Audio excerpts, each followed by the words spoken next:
Richard Berry, accusé d'inceste. Retour sur le procès en diffamation avec Fabien Lecoeuf. Vous étiez expert lors du procès. Ça consiste en quoi, ça, expert, en fait? C'est comme... Alors moi, je suis expert chanson française, je suis membre de la FNEPSA, c'est-à-dire que je viens témoigner pour remettre des choses dans leur contexte. Et surtout que dans le procès... Quel rapport avec vous, là? Alors, je vais vous expliquer. En fait, on accusait, dans cette procédure, Jean Monson, qui avait été la compagne de Richard Berry entre 1983 et 1985, on l'accusait de faire partie d'une secte qui s'appelait les Enfants de Dieu. Qui vient de San Francisco, etc. Or, la partie, donc les avocats de Colin Berry, qui accusent son papa d'inceste, avaient monté tout un dossier contre Jean Monson en disant, regardez, c'est une fille légère, elle faisait partie des Enfants de Dieu, où tout le monde couche ensemble, tout le monde vit ensemble, etc. Et en même temps... Vous avez les coordonnées de ce...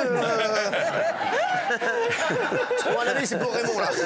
Et en même temps... Je sais ce qu'il va faire cet été, celui-là. Et en fait, les avocats de Colin Berry se servaient, parce qu'elle avait posé nue en 1974 dans Playboy, Jean Monson, et ils disaient, regardez cette femme de petite vertu, regardez quand on pose nu et quand on fait partie d'Enfants de Dieu. Or, moi, en tant qu'expert chanson, je suis venu raconter l'histoire des Enfants de Dieu pour expliquer qu'elle n'a jamais fait partie... Vous êtes expert chanson, mais quel rapport avec les Enfants de Dieu?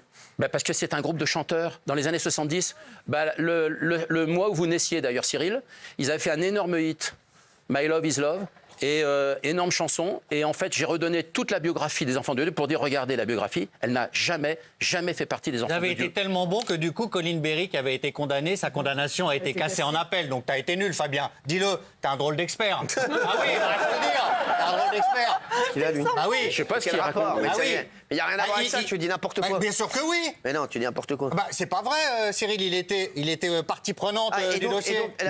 Non, en tant qu'expert, on n'a pas le droit d'être partie prenante. Mais par contre, si j'avais dû défendre, par exemple, Colin, si la partie Richard Berry avait fait un mensonge, j'aurais fait dans le même sens. Elle a pris Patrick Gluckman, Colin Oui, Berry. absolument. Ouais. Absolument. Elle a deux avocats, Colin Berry. Pas gagné. Colin Berry, deux avocats. Ouais, c'est pas simple. Non, mais c'est surtout. Mais c'est pas surtout parce qu'elle a pris Patrick Gluckman. Non. Patrick Gluckman en avocat, vous êtes sûr de perdre. Ah bon? Bah oui, c'est comme Nadal face à Zverev. Non, mais c'est surtout qu'il n'y a pas. Moi, j'ai regardé parce qu'après, je suis resté au procès et j'ai regardé. Moi, j'ai eu une intervention de 40 minutes. Ça a duré de 13h30 jusqu'à 1h30 du matin. Ah ouais, quand même. Et j'ai écouté toutes les versions et tous les témoins qui venaient pour défendre et Colin ou pour défendre Richard Berry. Et effectivement, on sent... T'es resté comme ça, sans boire, sans rien. T'as même pas pris une petite canette de ton il y a des comme ça, non, mais il y a des pauses toutes les 2 heures, évidemment. J'ai eu peur.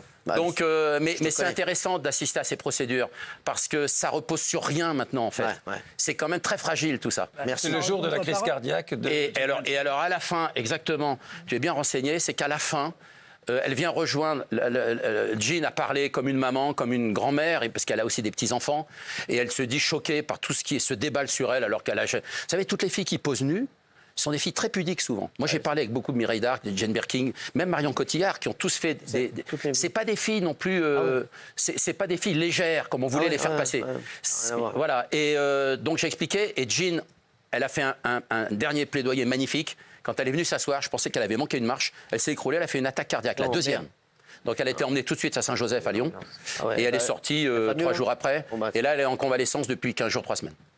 Mais parce que je pense que son âge, ça peut quand même un peu contrariant de se faire salir comme ça jusqu'à la fin de sa vie. C'est un peu difficile. Merci. Séparée de Jalil Lesper, Laetitia aurait très peur qu'il balance tout. Qu'est-ce que c'est que cette histoire, Gilles Verdet? Oui, on avait parlé du film que prépare Jalil Lesper. Ce qu'on ne savait pas tout à fait, c'est que Laetitia aussi préparait un film. Et donc, elle a voulu interdire l'accès aux archives concernant Johnny à Jalil Lesper. Mais elle n'a pas pu faire interdire ça. Donc, du coup, il a accès à plein d'informations. Et il a accès aussi à tout ce qu'il connaît, puisqu'il était à un moment avec Laetitia. Donc, elle a très peur que le film balance des choses épouvantables, notamment sur la drogue autour de Johnny. Voilà. Ouais, mais enfin, je crois que non, c'est pas tout à fait ça. Je pense qu'elle veut reprendre la main financière sur le dossier, parce que c'est Universal Pictures qui produit le film. Vous savez que Jalil, c'est lui déjà qui avait produit Saint-Laurent, non autorisé, le biopic au cinéma. Il y a eu 2 biopics à l'époque, un autorisé et l'autre non. Celui de lui. Absolument. Et donc, elle veut reprendre la main, parce qu'il ne faut pas oublier qu'elle a encore une dette à peu près de 20 millions d'euros, pas tout à fait, mais presque. Donc, à un moment donné, elle veut quand même être coproductrice, ne serait-ce que parce que c'est son histoire. Mais on a le droit de faire un biopic sans l'autorisation. Gainsbourg, le biopic de Gainsbourg, il n'y a pas d'autorisation, ni de la famille Gainsbourg, ni Jane Birkin, ni Bardot, ni etc. D'accord. Jalil Lesper qui est très copain avec Patrick Bruel, d'ailleurs, je pense que... Parce qu'il a fait une chanson pour lui. Jalil, Jalil. Bébé, Jalil. Qu'est-ce qu'il y a? Qu'est-ce que j'ai fait? Kate Middleton, qu'est-ce qui se passe? Il paraît qu'on a des nouvelles de Kate Middleton. Il y a eu un portrait de Kate Middleton qui fait scandale. Où ça? Ce portrait de Kate Middleton qui est sorti en Angleterre, il fait scandale il est considéré moche par certains, mais surtout elle n'a pas posé. C'est un portrait qui est fait à partir d'images récupérées, etc. Et la description qui est faite suscite un immense scandale. Les gens disent que c'est honteux, etc. C'est pourtant une artiste connue qui a fait ça, mais voilà, ça suscite une immense polémique en Angleterre. C'est ça l'histoire? Non, et aussi elle a eu Harry au téléphone qui a tenté de se rapprocher pour prendre des nouvelles. Mais bon, non. Et en fait, apparemment, ça s'est mal passé l'approche. Très très mal passé. En même temps, elle a justifié parce qu'elle a des soucis en ce moment avec son personnel. Parce que vous savez qu'elle habite Adelaide Cottage, c'est à 40 km de Londres. Ouais. En fait, William et Kate vivent là-bas. Et en fait, le personnel ne peut pas loger dans la maison. Ah ouais. Elle est trop petite. Ah merde. Donc c'est un souci pour eux. Pour élever leurs 3 enfants. Donc apparemment, elle est un peu contrariée, elle est obligée de les faire habiter plus loin, etc. Alors que c'est plus facile dans des palais pour loger tout le monde. Il y a une couille dans le potage. Ouais, c'est un peu ça. C'est un peu ça. L'acteur Édouard Baird est accusé d'harcèlement et de violences sexuelles par 6 femmes. Des témoignages et des faits survenus entre 2013 et 2021. Est-ce qu'on peut faire le point là-dessus? Oui, il y a 6 témoignages donc, qui sont sortis dans Mediapart et Chic, des femmes qui décrivent du harcèlement sexuel et des violences sexuelles. Alors, il n'y a pas eu de plainte, les témoignages sont très circonstanciés. Donc il n'y a pas de plainte, c'est important de le dire. Non. C'est important de le dire. À notre connaissance, aujourd'hui, il n'y a pas de plainte. Il y avait une initiative de main courante qui, même elle, n'aurait pas été déposée. J'emploie le conditionnel, mais je ne crois pas. Ce sont des femmes qui témoignent donc de leur rencontre avec Édouard Baird dans un environnement professionnel, soit à la radio, soit lors de tournages, différentes activités professionnelles d'Édouard Baird. Elles ont toutes à peu près entre 20 et 30 ans. La moitié d'entre elles sont d'origine africaine, ce qui dénote une sorte de goût d'Édouard Baird, voilà. Et elles témoignent d'actes d'Édouard Baird commis sans leur consentement. Par exemple, une qui, dans un ascenseur, se retrouve avec lui. Ils ont déjà parlé avant. Il va se mettre à lui toucher le sein. Elle va le repousser. Une autre, il lui touche les fesses. Un baiser forcé sur les lèvres, baiser forcé dans le cou. Donc plusieurs actes qui témoignent de pratiques qui peuvent s'apparenter, qui s'apparentent à du harcèlement et violences sexuelles s'ils sont prouvés. Voilà. Et ce qui est intéressant, c'est que cette vague de témoignages a été déclenchée par une séquence télévisée, une interview qu'a donnée Édouard Baird à Laurent Delahousse il y a 12 jours, le 12 mai dernier, pendant laquelle il s'est exprimé sur le mouvement MeToo et certains ont senti qu'il était un peu mal à l'aise pendant cette séquence. Et c'est cette séquence-là qui aurait déclenché cette vague de témoignages et c'est ce dossier de Mediapart. Alors, il a répondu, Édouard Baird, il a été contacté, il a donné une réponse. C'est avec stupeur et une grande tristesse que je découvre les témoignages que vous me rapportez. Je ne me reconnais pas dans les mots ou les gestes qui me sont attribués, mais je ne peux qu'exprimer mes regrets que mon comportement ait mis mal à l'aise ou blessé ces femmes. Je n'ai pas eu l'intelligence de le percevoir. J'en suis profondément désolé. Je n'ai jamais cherché à les heurter intentionnellement. Je leur présente toutes mes excuses. Ce sont des faits commis entre 2013 et 2021. Ouais, 2021. Alors, il y a cette fameuse hôtesse de Radio Nova. Il y a une auditrice de France Inter, il y a une collaboratrice du Théâtre Liberté. Enfin, c'est vraiment très ciblé, les témoignages. Je précise qu'il y a des plaignantes, il n'y a pas encore de dépôt de plainte. Pour le moment, on est au stade de la plaignante. C'est ce qu'il a dit. Ouais. C'était là il y a 2 minutes? Oui, mais moi, vous savez, Édouard Baird, vous savez qui m'en avait déjà parlé il y a 30 ans? Qui? Pascal Sevran, parce qu'il habitait au-dessus de chez lui, sur l'île Saint-Louis. Oui, c'est vrai. Et il me disait, et Pascal me disait, oh là là là là, toutes les nuits, c'est des gémissements toute la nuit. Il me dit, parce que c'était... Alors, c'est pas illégal. Non, mais c'est pas illégal. Mais enfin, il croisait jamais les mêmes filles dans les ascenseurs. Il a du succès, il a le droit. Mais il a le droit. Non, mais on sait qu'il est en surproduction, quoi. Non, mais Fabien, ça n'a rien à voir. Ça n'a rien à voir. J'adore. Vous dites n'importe quoi, là. Le problème, c'est l'absence de consentement dans les témoignages qui sont évidemment. Non, mais évidemment. On verra ça, il y aura une enquête. Oui, bien sûr. Mais pour l'instant, il n'y a pas de plainte. éventuellement une enquête. Mais il n'y aura pas de plainte. Il n'y a pas de plainte. Pour le moment, il n'y a pas de plainte. Quel est l'intérêt alors de ce papier? Moi, quel est l'intérêt de ce papier? Voilà. Alors dites-moi l'intérêt. C'est Mediapart. Le tribunal médiatique. De plusieurs mois. Quel est l'intérêt à part faire chier Édouard Baird? Quel est l'intérêt? C'est que des femmes puissent sortir du silence si réellement il y a eu des violences sexuelles commises à leur enfant. Il n'y en a pas, a priori. C'est pas parce qu'il n'y a pas de plainte qu'il n'y a pas de violence sexuelle. Oui. Elles disent qu'elles n'ont pas voulu aller jusqu'à porter plainte. Mais ça ne dit pas que les faits n'ont pas existé. Et le parquet peut se substituer aux victimes et décider lui-même de porter plainte. Oui, éventuellement. Tiens. Allez, on va parler de Gérard Depardieu, après on parlera de Coé, parce que ça rebondit, l'affaire Coé. Gérard Depardieu, accusé d'avoir agressé un paparazzi dans un restaurant à Rome. On va revenir sur les nouveaux éléments, puisque on va revoir la vidéo quand Gérard Depardieu quitte le resto. On va revenir sur cette affaire. Et Yann Moix, bien sûr, ami de Gérard Depardieu, est avec nous. Je suis très heureux de le voir en plus, Yann, qui est également un ami. Merci Yann d'être avec nous. Merci mon chéri. Regardez l'extrait. Merci, je sais mon chéri. Allez-y. Allez. Merci mon Yann.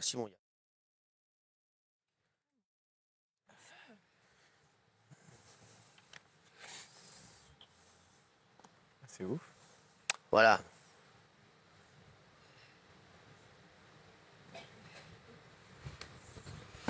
Tiens. On ne voit pas taper le câble. Alors, voilà. Donc c'était Gérard Depardieu, donc c'était dans ce restaurant.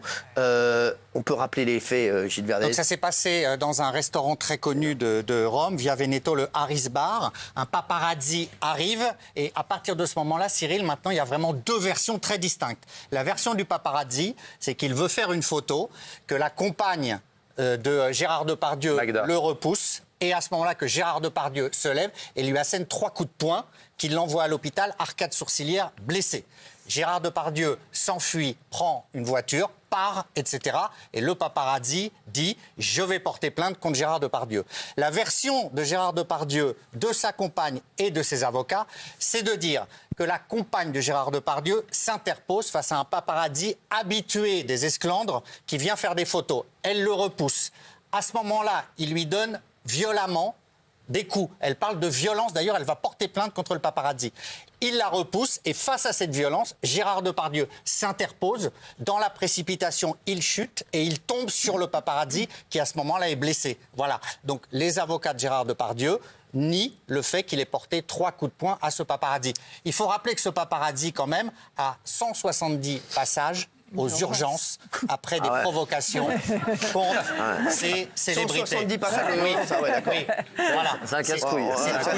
Ouais, c'est Mister Casse-couille. Ouais. Voilà. C'est la compagne de Gérard Depardieu. Alors, qui il a donné sa répertorié version des faits, RTL, il a parlé, c'est mon idole, un grand acteur français, un monstre sacré, il a toujours été très gentil, c'est un homme normal, mais une réaction de ce genre, je n'arrive pas à comprendre. Il y a le communiqué donc, de Gérard Depardieu et sa compagne.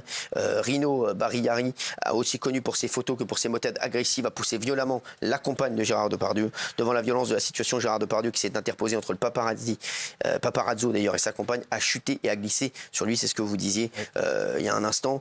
C'est vrai que cette affaire a fait énormément parler. On en est où là de cette affaire là aujourd'hui? Il est où? Le paparazzi compte toujours porter plainte. Lui, il fait scandale en Italie, mais maintenant que la version des avocats de Gérard Depardieu a été donnée, le scandale italien, la presse italienne s'est enflammée dès le départ. On voit aujourd'hui que les méthodes du paparazzi peuvent susciter quelques commentaires et peuvent créer aussi des débats. Voilà. Alors, ça s'équilibre. Yann Moix, vous êtes un ami de Gérard Depardieu. Qu'est-ce que vous pensez de toute cette histoire? D'abord, je suis ni la nounou, ni l'avocate de Gérard. Exactement. Vous m'avez demandé de venir, Cyril, et comme je ne vous refuse jamais rien, je suis content de venir. C'est un amour, mon Yann. Ce que je voulais vous dire, c'est que cet homme, le paparazzi, de ce que vient de me dire notre ami Gilles, c'est un urgentiste, mais de l'autre côté de la barrière, il est urgentiste. Son métier, c'est donc de se faire péter la gueule par des personnalités pour ensuite faire de la pub. C'est son métier. Il y en a, leur métier, c'est de casser des gueules. Lui, son métier, c'est de se faire casser la gueule. Première chose. Deuxième chose, mon cher Cyril, nous sommes ici dans des studios à Boulogne, de magnifiques studios. 80% des films français des années 60, 70 et 80 ont été tournés ici, dont des films avec une des plus grandes actrices de toute l'histoire du cinéma qui s'appelait Romy Schneider. Ouais. Et Romy Schneider s'est suicidée parce qu'un paparazzi s'est amusé un soir à photographier son fils empalé sur une grille. Exactement. Donc les paparazzis, auxquels je vois un mépris absolument infini, sont des gens qui ne respectent pas la vie privée, mais qui ne respectent pas non plus la mort privée. Souvenez-vous de ce paparazzi qui s'amusait à prendre des photos de François Mitterrand sur son lit de mort. Donc, outre le mépris que je voue à cette personne, il est important, ce que je crois même vital, de défendre la cause des femmes, pour moi, c'est l'affaire d'un type qui, pour se faire de la publicité, a traqué une bête qui est déjà traquée de toutes parts et qui était en vacances, et il a surtout brutalisé Magda, qui, premièrement, est une femme discrète. Si elle avait voulu qu'on parle d'elle, elle l'aurait fait depuis bien longtemps, la compagne de Gérard. Et ce que je vois, c'est que cet homme, ce paparazzi, il ne peut pas y avoir, si vous voulez, deux vitesses d'analyse, est un homme qui, pour moi, a brutalisé la compagne de Gérard Depardieu. Ouais. Non, mais c'est intéressant. Ça semble- oui. oui, Voilà, c'est ça. Je C'est vrai rajoute que ça- une dernière chose, mon cher Cyril. Qu'on ne dise pas que le paparazzi a 79 ans. Gérard en a 76. Si un type de 29 ans se fait péter la gueule par un bien mec de sûr. 26 ans, Ah oui, je suis vous n'allez d'accord. pas crier. Donc mais c'est les mêmes gosses dans la même récré et le même âge. Vous avez tout à fait raison. Les coups et blessures, je suis contre. Mais au bout d'un moment, on sait qui est Gérard. C'est aussi un voyou. Quand on cherche une bête ou un voyou, une bête traquée ou un voyou, il est possible aussi de se ramasser une mandale. Non, ce qui ressort, c'est qu'il a eu un comportement insupportable. Hein, le Oui, paparazzi. et insistant, et vous voyez derrière vous la photo au moment où la compagne de Gérard Depardieu commence à lui dire non. Ça, c'est Ouais, témoigné par tout le monde. Voilà, elle commence à repousser le paparazzi. Puis après, elle lui dit fermement non, et le ton monte, et lui ne cède pas. Et il semble même qu'après les coups, il aurait poursuivi la voiture pour continuer à faire des photos. Donc à ce moment-là, il était visiblement, avant d'être hospitalisé, Moins blessé. en état de moins blessé, pouvant faire des photos. Vous avez vu Voilà. cette vidéo dans l'avion avec Tyson, Oui, où bien un sûr. type titille Tyson en lui tapotant sur la tête jusqu'à temps que son copain puisse le filmer et devenir célèbre dans le monde entier. Ça s'appelle avoir son quart d'heure warolien. Ce paparazzi dont on parle plus depuis avril 1972, en 2024, a un petit regain de célébrité. On tombe tous dans son panneau ce soir. Exactement. Ouais, c'est vrai que c'est un petit peu ça. Hein. Qu'est-ce qui risque Gérard Depardieu? Pas grand-chose. Non, là, je pense que les débats s'équilibrent. Je ne sais même pas s'il y aura une suite judiciaire.